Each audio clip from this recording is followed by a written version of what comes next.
Hey guys, today we're talking about 11 things that you should take off your school website and also what you can replace them with.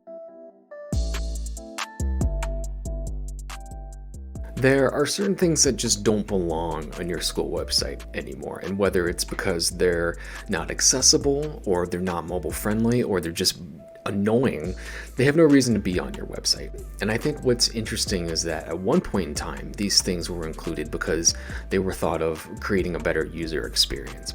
But this is an example of how website trends change over time. So it's important to keep your website updated with the things that actually are useful and the things that matter.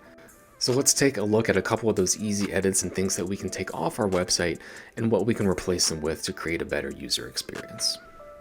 Okay, first thing are stock photos, right? They're cheesy, you can tell they're posed, and everyone has access to them, right?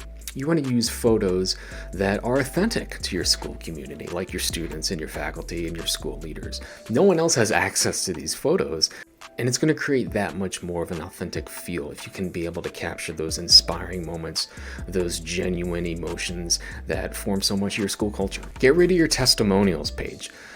Now, this sounds crazy, but you shouldn't have a page just full of testimonials. Social proof and testimonials are a lot more effective if they're actually physically closer on the page to your CTAs or what you want people to do. So if it's a give now form, include your testimonial next to that CTA. If there's a button to apply or inquire or ask for information, put a testimonial there. You don't want to group all your testimonials together. You kind of want to be able to distribute your testimonials naturally throughout your website. Photos of text. They're not accessible, they're hard to read. Usually you don't have a graphic designer on staff who knows what they're doing. Don't post photos of flyers or put text on images and put them in the hero area of your website. So I challenge you to find another way to use a limited amount of text and pair that with an engaging picture. It's going to be accessible, it's going to look a lot better on mobile. So get rid of your PDFs. They're not accessible, they're really hard to read on mobile, they're not easily shareable or editable, and they don't do much for your SEO efforts. So recreate your PDFs on your website as text. They're easily searchable that way, you can share them, they're more easily updatable, you can add images and video on the page that's going to supplement that usually dry PDF.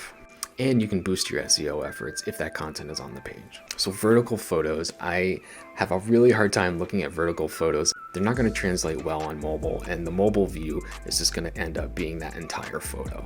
So try to stick to horizontal photos that fall within some of the more normal aspect ratios that we see. Get rid of your CTAs that say click here. Okay, they're not accessible and they lack emotions, right? If you see multiple CTAs on a page that says click here, click here, click here, click here, that's not really inviting to that user. You want to use more descriptive, action-oriented language. And you want to use CTA language that gives a better sense of where they're headed to next. That's going to help meet accessibility standards, and it's going to be more enticing to click. So try to use more language like learn more about our enrollment process, or contact the front office, or read more about our faculty, things like that. Get rid of your lengthy paragraphs with too much text, right? Since we see more than 50% of traffic coming from mobile, no one's going to read all of that. You want to condense, shorten, and present it in a more design, mobile-friendly way if possible. So work your text into smaller, more manageable chunks that are easily scannable. Use images and icons to express what you mean to say through the text. Use bullets and headlines more effectively. That's going to make things easier to read. Email links, they gotta go. So if you have an email link on your page that says, send us your questions at admissions@yourschool.org, that's not gonna work. You should really think about using a form instead. That's gonna cut out a lot of the middleman work. Forms are easy to collect submissions with. There's a data trail to follow. You can send an automated message in response. And if you're on mobile, it's going to be a lot easier to complete and submit a simple form rather than clicking on that link and having an email app open up and then you're not sure what you're talking about and it just gets messy. QR codes, right? They have a time and a place and a purpose, but not on your website, because if you're looking on a mobile device and you see a QR code, how do you access the QR code? So if you want pages that are a little bit more shareable, you can use vanity URLs. You can have your URLs be a little bit more easy to remember. I think folks are pretty comfortable just sharing a page through their browser at this point. So if you're still using Universal Analytics for your Google Analytics, you got to get that off. You got to start using GA4. You're going to want as much legacy data as you can, so the sooner you implement GA4, the more data you'll have available for your site. And lastly, music. We all love music, but it really doesn't have a place on your website. There's nothing more annoying or embarrassing than loading a site and just be blasted by music that auto. Remove the sound from videos that autoplay on your site and focus those hero videos on the visuals being presented.